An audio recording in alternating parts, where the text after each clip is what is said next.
Hey guys, it's Sam. Welcome back. Today I thought that we could do a little bit of a video going kind of in depth on how to use brushes. I know that there's a lot of people, recommending like a bunch of different brush companies and talking about their favorite brushes and all this kind of stuff, but I've just noticed that it's pretty rare for people to actually describe how they're using a brush, and brushes are an excellent investment unless you don't know how to use them, in which case they become pretty useless. So today I'm going to be doing my best to walk you through some different techniques in terms of how I use brushes, and what I think is the easiest and most effective. So yeah, all right you guys, let's jump into it.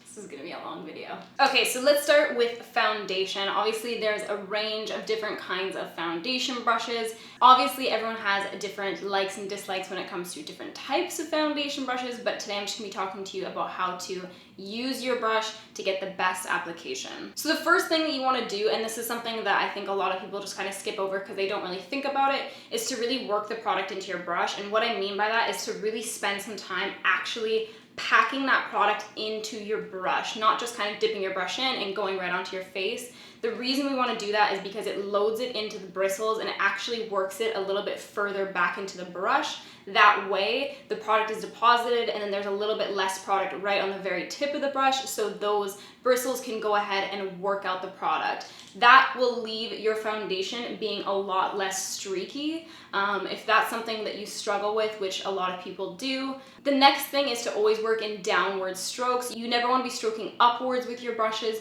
The reason why is because absolutely everybody has a certain amount of peach fuzz on their face, just little tiny hairs.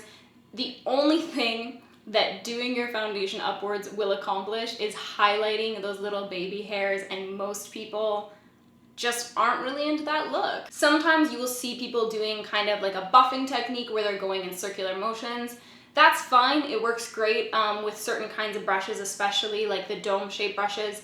The only time that I wouldn't really recommend that is if you're somebody with dry skin, flaky skin, any kind of those skin issues, as well as if you do have a little bit more prominent facial hair. I would avoid doing that as well, just because it can sometimes cause a little bit too much disruption on that dead skin layer, and it can kind of lift it and make it more flaky and the texture even more prominent. Anywhere that you want a little bit more coverage, you can actually just take your brush as is. You typically don't need to load up with more product, and just dab over top of those areas, really pressing into the skin. This will stop it from going streaky, and it will also stop from you needing to pick up more product and more product and more product to get more coverage. Instead, you're just changing the way that you're applying it to achieve the same thing. I also really recommend dabbing that product in on yourself or clients that have particularly textured skin. If you're somebody that's maybe you're on Accutane, or you just have like very, very dry, very, very flaky skin with a lot of texture, instead of continually wiping over top, just dabbing that product right on top instead of, kind of pulling at it and catching any like edges to your flakiness and all that kind of stuff. All those nice skin issues that we deal with. And anywhere that we do have a little bit of streakiness, I usually just go ahead and dab over top of it, and that will solve it. You can also always go in with a beauty blender if you're really having issues. When it comes to brushes in general, but especially with face brushes when you're using things like creams or liquids, you want something that's a little bit more dense and very tightly packed. Imagine you were cleaning a super dirty floor with a broom, and you had like a regular sized broom and then a broom with bristles that were like 10 feet long and fucking flopping all over the place. You can recognize how that wouldn't really do much. It would kind of just move shit around and not really bring it to where you want it to go. Similar idea with brushes on a slightly smaller scale. So for me, I like to use a little bit of a bigger brush for blending on my concealer. Some people use a smaller brush, some people use their fingers, beauty blender, whatever it may be. I like using something like this that has a little bit of a taper to it, so I can really get into that inner corner and it's not too bulky towards my lash line. If you're using something that's more rounded and has a larger surface area on the top of the brush, it will just be a little bit invasive, especially if you're working on a client. You just want something that's nice and small when it's going towards the eye. If you are working on a client, the biggest thing that I can tell you is to make sure that the brush is in view as few times as humanly possible, because there's nothing more invasive than like this big old brush just like in your eye. So anytime you're working on a client, you want to make sure that it's kind of tilted more so like this, so they're not really seeing the brush. It doesn't feel as invasive. It's not like someone just like jabbing you in the eye with a big old fucking stick. Taking my little brush, I just pat over top of my concealer instead of swiping downwards. Two different reasons. Number one, the eye area is super delicate, so you want to avoid any pulling and tugging when you possibly can. So that's the one reason that we want to just be nice and gentle around that area. And secondly, because we are concealing this area. So there's no point in taking all this expensive product, putting it right where you want it, and then smearing it all over your face where you don't need that coverage. You're wanting to keep it nice and close right to the eye where you have applied the product, where you need that coverage, and patting over top of it is going to aid that. And then once your first deposit of product is kind of blended out, you can start to work a little bit outwards away from the eye to make sure that your concealer is nice and blended into the rest of your foundation. So when it comes to working on brows, there's two different styles that I would recommend different kinds of brushes for. If you're looking for more of a shadowed brow, so to speak, which typically people would do if you have like pretty full brows already, maybe you have like super thick hair and it's like you have a nice brow going, but you just want a little bit of a shadow to kind of fill in any gaps and just make it a little bit more dramatic, I would go for like a fluffier angle brush, so to speak. One that has a little bit less definition to it, one that's a little bit thicker when you turn it sideways, and it's going to just basically shadow it in and be a little bit softer and not so much of like a harsh defined line. So for that one, I'm using my MAC 266, which has been a little beat up. I've had this brush for like 10 years. If you want to actually go in and paint in nice strokes, you have maybe a little bit less brow hair, or you just like that kind of more defined actual hair look, a little bit less of the ombre shadowy situation, a little bit more of like a true brow stroke, then you want to make sure that you are getting a really nice, super precise, super thin angle brush. So for this one, I'm using my Smith 203. The thing that I want to point out with this one is that it has nice short bristles, so you get a lot of control and it maintains its shape a lot better, because again, these longer bristles, obviously it's just more likely for this to be a little bit more floppy. You have a little bit less control with it, and it does lose its shape over time and fray. So I'm gonna go in with my little fluffy brush, and then I just start to sketch out my brows, and I hold my brush almost entirely perpendicular to my face with a tiny little bit of an angle to it when I need to. The reason why is because as soon as you start to hold it a little bit more flat to your face, it causes you to have a little bit of follow. If you're using a powder, it causes it to not be as precise of an application because you can't really see where that brush is gonna go.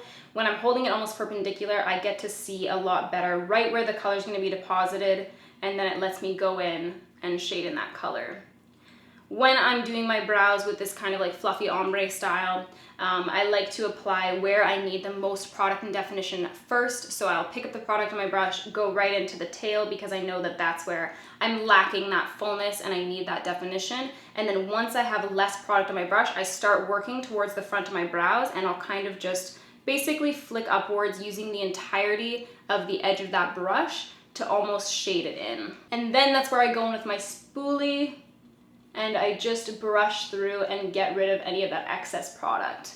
I think that a lot of people see this as being pretty unnecessary, but a spoolie is one of the best things that you can invest in. You can just use an old mascara wand if you want, because it really does help to disperse that product and break it up a little bit, especially in an area like the brow where it's just, it can get so intense so fast. So you really do want to make sure that you're going in and breaking up that excess product. Now I'm going to bring you over to my other brow. So this is where I'm going to be using this tiny little one. These tiny ones are really great if you're wanting to use something like dip brow, but you're not wanting to be super overpowering and you're wanting to create more of those hair-like strokes. And what I'm going to do with this is just pack that product right onto the very tip of my brush, and then just starting from the bottom, just doing flicks. So we're actually creating hair strokes instead of shading that product in. And again, I'm just tapping my product off between so that I'm not getting it falling out all over the place. And then I'm going to take my spoolie just right on the edge of it and brush through right where I did those hair strokes. All right, baby, let's move on to eyes. So the first thing that is really important when you're using brushes on any part of your face is to recognize the anatomy of your face. What I mean by that is that if you have super small hooded eyes, don't go in with these massive brushes to apply your product. Even if that's what your favorite beauty guru uses, even if whatever, like that's the product that someone at MAC told you to buy, just recognize that your face might be a little bit smaller, that brush might be too big and overwhelming for that area. If you're having a lot of troubles doing your makeup, it may be because you're using brushes that are too big or too small, and that can be just a huge issue, and it makes your application a lot more difficult when brushes are supposed to be there to make it easier for you. Another little rule of thumb that I like to use, especially around the eyes, is to use a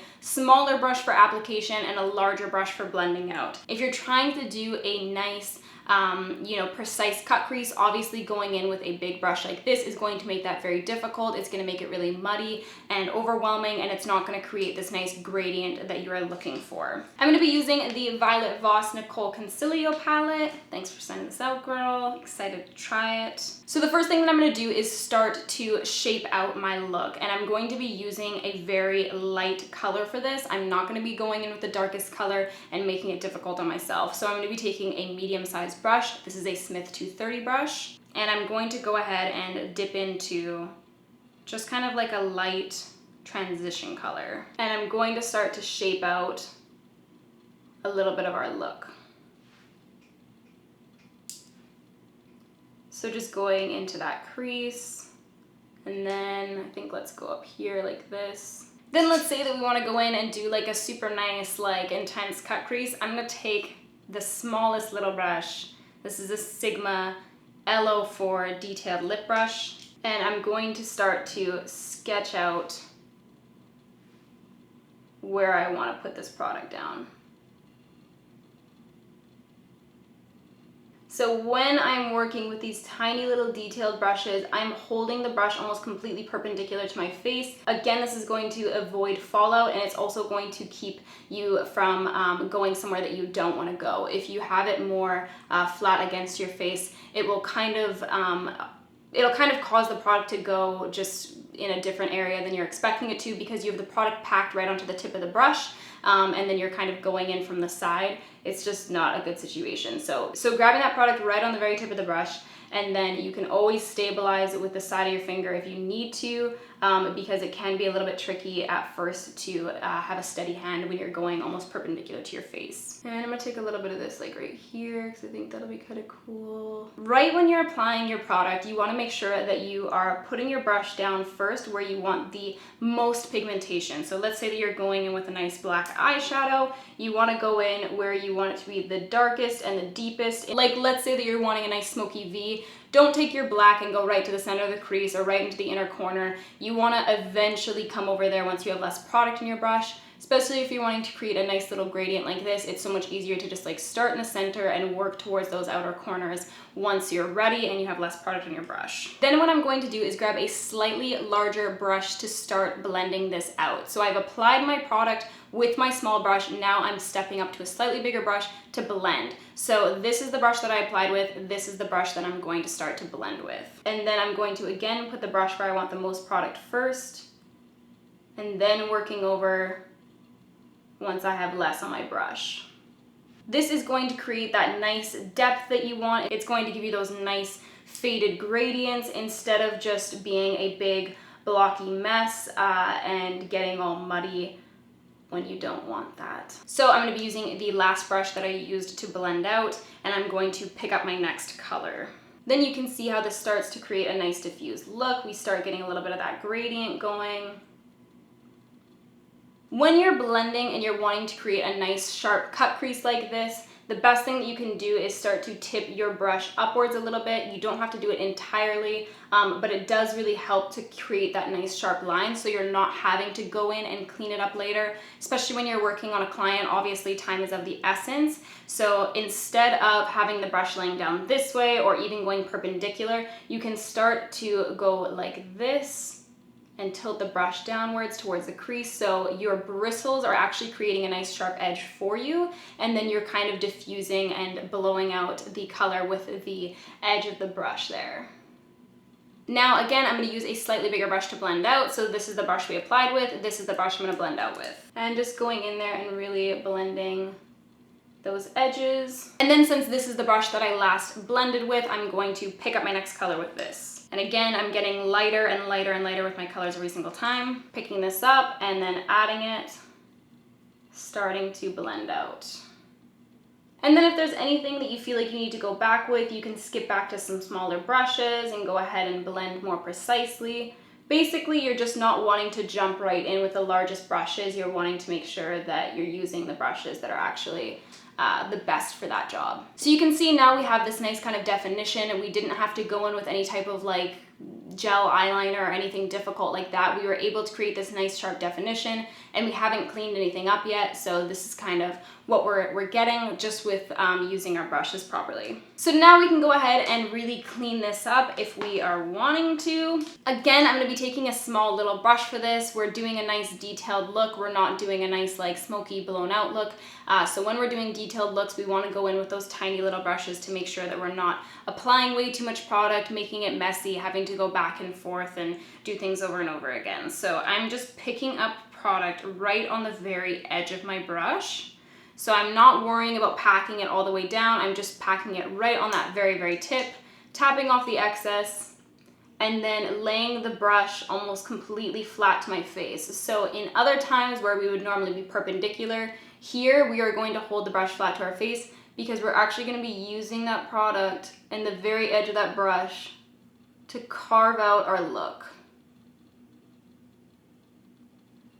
So there are these moments where you want to hold your brush flat. The reason is it gives you a little bit more stability, and it's actually allowing you to use this edge of the brush to carve out that look. Instead of trying to steady yourself and do a nice sharp line, you're just going right in and the brush is doing it for you. This video is already getting so out of hand, I can tell. This is gonna go on forever. Anyways, so when we're working with cream products on the eyes, I know that a lot of people really struggle with this. Sometimes cream bases can be great. They can be super quick and easy if you know how to apply them and you know how to blend them out. The biggest thing with cream bases is having the correct brush and blending quickly. So creams are obviously a little bit thicker. It's not something that's going to continue to be malleable. It will set at some point. So when it comes to selecting your brush for blending out creams, you want to go with something a little bit shorter and a little bit more dense that's gonna really push that product around, really blend it out and get in there quickly and do it, instead of something long and a little bit floppier like this, which is beautiful for blending out powder eyeshadows, but it just won't work if you're trying to blend out creams on your eye. I'm going to be using my Nude Sticks Magnetic Eye Color in Terra. These set pretty quickly, and when they do, they can leave super harsh lines if you haven't gone in and blended those out. So I'm just going to apply a nice generous amount of that. I'm going to go basically right between where the product starts and ends so that my brush is on either side of that. Does that make sense? So not going above the product, not going right on the product, but just right in the center there. And I'm going to just start to really buff that in, and making sure that you're hitting every single edge. You're not spending too much time in one area. Just kind of get a really quick, rough blend in, and then working towards the outside of it once that's done. And then the thing that's great about these creams is you can go ahead and like pack product over top. So I'm just gonna take a nice shimmery eyeshadow, and when I'm using shimmers and I'm applying those all over the lid and I'm wanting like a nice kind of like impact of a shimmery look, I really spend time working my product into the brush. So don't just swipe into the product once and leave it at that. Like really push that product into your brush. Make sure that it's really in those bristles and caught in there. Tap off your excess and then go ahead and pat over top. You're not wanting to go in and swipe all that product off and swipe it all over the place and get a ton of fallout when you just spent time working into your brush. And there you have it. It's like the quickest, easiest smoky eye ever. It's super nice and easy for summer, fall, winter, whatever you want, baby. All right, let's jump back over to this eye and do some of the scary stuff. We're gonna be working on liner right now. So a couple different things. Again, always paying attention to the anatomy of your eye. If you have smaller eyes, if you have hooded eyes and stuff like that, make sure that you're going in with a nice small little angle brush, so you're not overwhelming it with like a big powerhouse like this. I do have some nice lid space, so I'm gonna be going in with a larger brush. So I'm gonna be taking my eyeliner and I'm going to load it up onto my brush. I'm going to be grabbing it just right on the very tip and then wiping off the sides of it, so it's literally just right on that very, very edge. And then I hold my hand steady by resting it on my face. I create my first line going straight up, and I have the brush angled away from me instead of like this. I'm not pulling down towards my eye, I'm pulling away because we're wanting to create a nice elongated shape and have it come to a tip at the end. And then I'm also leaning off the pressure of my brush once I'm getting more towards the end where I want the end of my wing to be. So instead of just going full force all the way, you want to make sure that you're applying that product nice and thick towards the outer corner, but then easing off a little bit once you get towards that end. Then same thing, I'm going to grab a little bit more product on my brush. I'm going to turn my brush around, go right from that end and pull down towards the eye.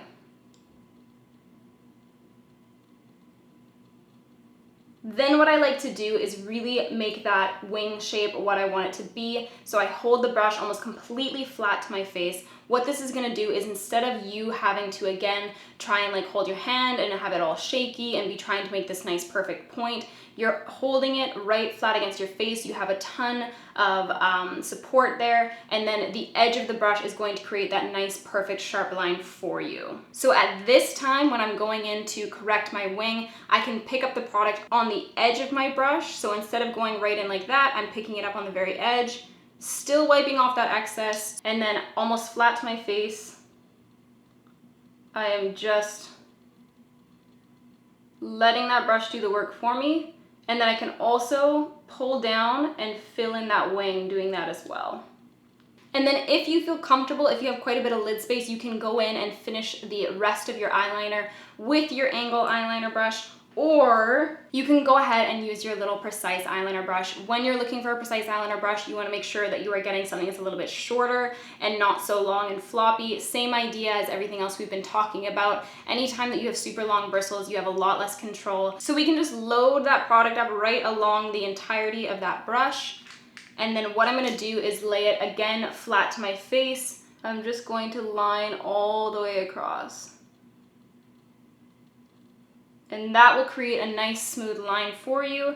It'll be nice and thin. Your lashes will act as your guideline, and it will steady your hand. If you mess your eyeliner up, don't worry. This is where we go in with our tiny little brush. I just like to take a nice concealer brush with some sharp edges, and I really work that concealer in, again, so we're not putting too much product down, and then I just drag it right along the outer corner there. It will clean up any eyeshadow that's lingering over there that you blended too far out, and it will also clean up your eyeliner.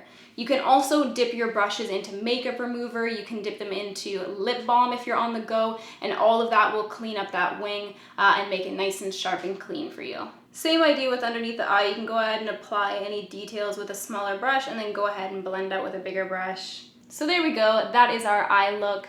You know, you can get those nice sharp edges, nice blended gradient, the smooth liner, everything you're looking for, baby. I got you. Okay, so now we're moving back to the rest of the face. I just quickly copied that easy smoky eye on the other side. I'm going to be loading up my product right on the heel of my brush right here. So not right on the tip or anything like that, just right here on that heel. So I'm just picking up the product right there. What this is going to do is when I go to position my brush, I'm going to be able to blend out with that product on the heel of my brush, and then all the other areas of the brush will go ahead and blend out that product, if that makes sense. So you're loading up right here. This area is doing the blending for you, and it's going to keep it nice and diffused. So I'm just going to nestle that brush in right to my cheekbone. So you want to sweep up, so you're lifting that appearance of the cheekbone instead of bringing it down, which makes it look a little bit more masculine. And again, we're applying the product first where we want the most pigmentation, and then once we start moving towards the center of the face and the mouth, we're not going to want as much pigmentation. Then when it comes to blush, same kind of idea. I like to pick my blush up on the heel of my brush, and I will kind of pat it between where I'm going to put my highlight and where my contour or bronzer is, and I will just kind of dot that on. Then you can go ahead and go in with your highlight, and again, I'll pick up that product kind of more towards the tip so that this part will be blending it out. And then I just go ahead and apply, just lightly dusting it onto the skin. Again, applying it first where you want the most product. When it comes to lips, I do find it easiest and quickest to just go right in with your lipstick first. And then if you are wanting to create nice sharp lines without a lip liner, or even if you've already applied a lip liner and it's still a little bit shaky, you can grab product on your brush, or even just grab a clean brush if you already have your lip product and your lip liner down. And same thing as we did with the eyes, you're gonna wanna keep the brush almost flat to your skin so that you're using the edge of that lip brush to create your nice sharp line for you. Not going in perpendicular to your face, getting these wiggly lines, having it nice and flat, your hand is anchored so that you're keeping it nice and steady. Alright you guys, so that is everything for me today. I hope you enjoyed this video and learned something cool today. Let me know what you'd like to see next in the comments below, and I will get back to you. Alright you guys, peace out.